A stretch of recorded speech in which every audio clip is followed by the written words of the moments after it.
Hey everyone, we are thrilled you are here to join us to talk about balancing revenue cycle costs and the patient experience. I'm today's host, Jessie Neitzer. I'm an executive strategic advisor with Ovation Healthcare. And in today's episode, I'm speaking with Scott Cooper, the president of our revenue cycle management services. Thanks for joining me, Scott. Thanks for having me, Jesse. Excited to be here. Should we just jump into the questions? Let's do it. Yeah, let's might as well. All right. Um, well, I think one of the first things that comes up is understanding what happens when you have an effort to cut cost, but you also are working to maintain or improve quality, and you never want to let that patient experience go by the wayside. So, in your opinion, how does a hybrid revenue cycle address those issues? How does it contribute? And also, what challenges may you have to overcome? Yeah, I think it's weird, right? I think the cost pressures that hospitals are facing are almost in direct conflict with their mission or their goal. And because of just the macro environment and the pressures they're facing, in order to make sure that they're successful and healthy, they're faced with these decisions that they may not want to have to make or inject direct conflict with things like patient care, patient experience, and quality. And I think the way we think about it from a rev cycle perspective is there's really two things that we can do to help make sure that you're balancing that kind of conflict, so to speak. So, one, we really do like this idea of, hey, you've got this hybrid rev cycle operating model. So traditionally, you've got whatever 10, 20, 30, 1,000, 4,000 rev cycle people, depending on how big your hospital is, obviously. And um, for the most part, they're either in the community, they're in the hospital, they're stateside. Post COVID, maybe they're remote across the country. But the truth is, it's kind of at a higher cost point for the hospital, and contributes to that financial pressure that they're facing. The idea of offshoring has been around in rev cycle for ever, 10, 15, 20 years. I myself lived in India 3 years doing this for different organizations many, many years ago. Um, and I think there was this really big swing towards offshore everything. It's going to give you all this cost savings. But then there was a really big, quality impact potentially as a result of that. And I think the prevailing theory, and one that we've employed at Ovation over the last couple of years, is really this hybrid idea of the stuff that's really hard or really impactful or is going to impact the patient experience or is going to have a touch point with the patient. Those are the kinds of things you really want to keep with your traditional rev cycle team. You want to keep them on shore. You want to make sure that the person in the community is talking to somebody else in the community, at that registration point, as an example. But some of the more high volume, transactional, non-patient facing things you can do offshore. So, hey, low balance AR, or some of the, kind of prophy type coding where it's a lot of volume, not a ton of overall impact, never going to talk to a patient. And really can be done at a more optimal price point before we even, get to the idea of AI and efficiencies. So, there's the cost side of it, and blending that onshore, offshore, or hybrid model. I really think addresses the cost pressure that you see while also maintaining the kind of structural integrity of the quality of your rev cycle. You've got a hybrid team, they're working together. You've got you've got automation theoretically, you've got a bunch of accountability, you've got dashboards, you're making sure that you're tracking performance. And as a result, theoretically, you can also get a lot of upside. So it's not just, hey, there's the cost efficiency, but hey, we can actually do this better because of how we're structured or because of how we're set up. And by doing it better, we're actually getting more yield. So you're getting kind of the cost benefit, and then also theoretically an upside benefit. Well, that balance seems to be something that's really hard to achieve. What systems do you put in place to make sure that the communication stays fluid, that there's not gaps, that the people have the information they need at the right time? How do the systems help the people to do the right thing, create less frustration for them. How have you managed through that process? Yeah, I think there's probably two or three very distinct things that I think we do well that has contributed to the success of this model.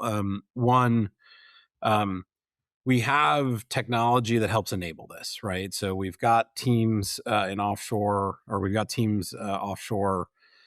They're working in our technology, in our workflow. They've got our reports.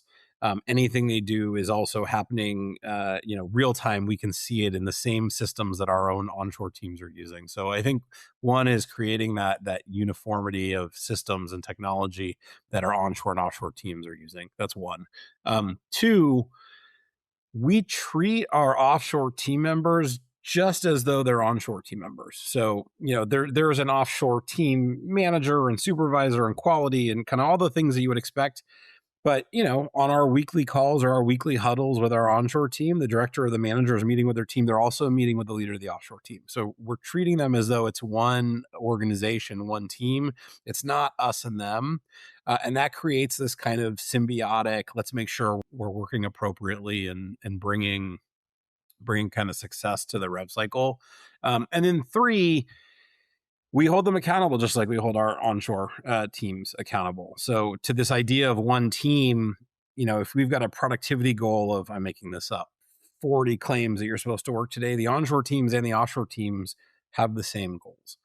They're aligned in goals. We're measuring productivity. We're measuring quality. We're measuring efficiency. We're measuring the outcomes and the success of the activities that they're taking. And it's really all about performance management. So I think those are the three. It's kind of technology and uniformity. It's treating us as one team, and then it's this idea of kind of performance managing the whole system, regardless of onshore or offshore.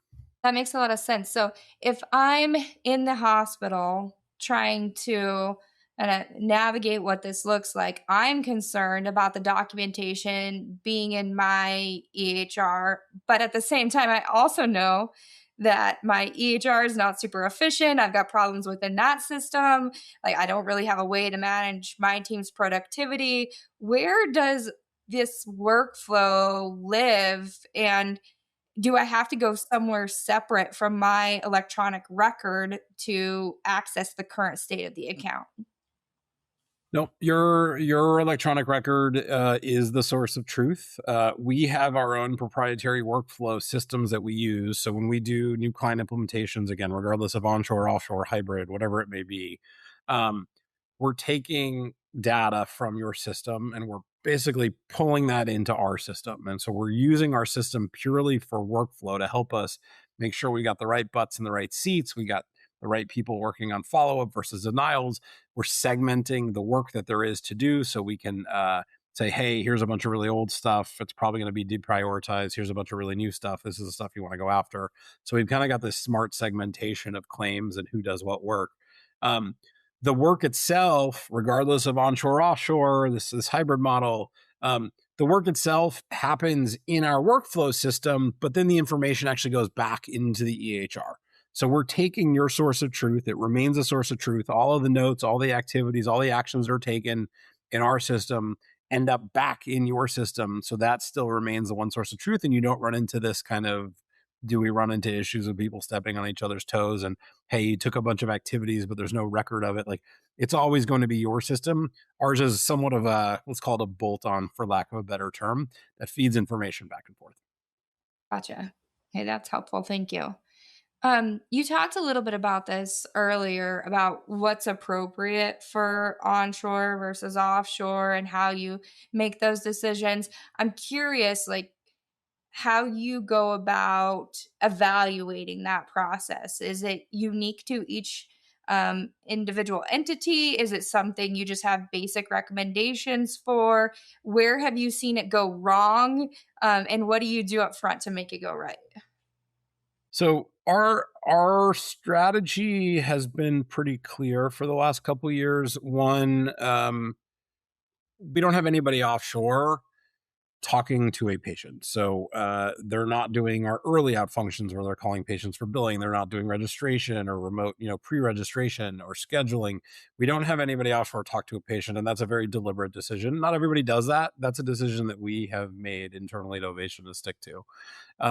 So that's one. I think two, there's still this North Star of kind of what I alluded to before of, hey, the things that are going to be really like high volume, high transactional, low intensity, low kind of complexity, that's the stuff we want to live offshore. So if you think about charge entry, or you think about payment posting, or you think about eligibility verification, or somebody's literally just going on a website and trying to see if they've got insurance for their visit, that's the kind of stuff that lives offshore versus onshore, and we make sure that we're keeping our onshore resources focused on the higher value, higher complexity, higher ROI type of activities, like clinical denials, like inpatient coding, like early out where you have a patient interaction and you're calling them asking about their bill. That's the second thing. The third thing is in most cases, we do this in conjunction or in partnership with our clients. So we have a conversation up front, even in the proposal, even before we sign, even before we kind of lock things down. We're saying, hey, there's different models you can choose from. And when we go to propose something to a new client, we say, hey, here's our traditional all onshore. This is what you're used to. Here's the value. Here's the cost. Here's the ROI kind of thing. But we also offer the option of, hey, we can do this hybrid model. We're really good at this hybrid model, and we think it's going to give you the same quality, the same output, but an even higher ROI because we can do it at a lower cost point. And what we're able to then do is say, hey, it's price one versus price two. And we actually give many of our clients the option. I think what we found over the last couple of years is that because of the success we've had with this hybrid operating model, and because we've been able to show and demonstrate the success of that with many of our clients, that has really become the kind of prominent or preeminent model that most people want, because we're talking to the CFOs, they're trying to make a decision. Obviously, they're making sure that their quality and patient experience and everything are at the forefront, but everybody's got a bottom line. Everybody's feeling the cost pressure. The one big beautiful bill, I think, is making things even more difficult for many of our independent community rural hospitals. And ultimately, when it comes down to the budget, there's a cost of X versus a cost of Y, and one is lower than the other. And if you can get the same output for a lower cost, you're going to choose that option. And I think that's just kind of where things are headed. So. That's all for this segment of our discussion with Scott Cooper. In the next episode, we'll explore the hybrid revenue cycle model and how organizations balance cost, quality, and patient experience. Be sure to follow Ovation Healthcare on LinkedIn and subscribe so you don't miss part 2.